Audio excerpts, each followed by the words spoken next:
रामकृष्ण आर्यन शुभ सकाळ. चला म्हटलं थोडंसं काम करून घ्या सुट्टी. जर ते काम म्हणजे पहिले आम्ही कोपरगाव गेलो, बांबू वगैरे घेऊन आलो साठायला नाही का. टाटा म्हटलं लावले, म्हटलं साठा करावं लागेल ना पब्लिक, ते बांबू वगैरे काढून घ्यावं म्हटलं. गाडी वगैरे खाली केली.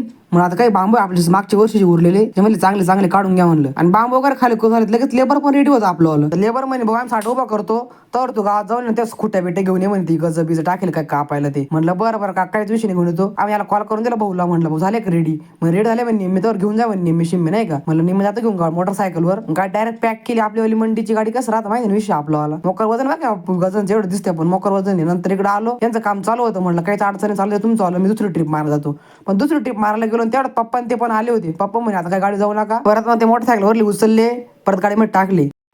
म्हणलं बरं आपला ताण वाचला म्हणलं भाऊ, काहीच विषय नाही गाडी न्यायचं नाही का. आणि इकडे आपला भाऊ काय फुल जमामध्ये नाही का कटिंग करायच्या नादामध्ये यानं गज कट केला कापून टाकायचं गाडीमध्ये. नंतर आणले गजबे सगळे घरी. चालू होतं बोलणं बांबू वगैरे पुरले का नाही म्हणे, काही विषय नाही जाते म्हणे सगळे पुरून. Like follow. जय श्रीराम.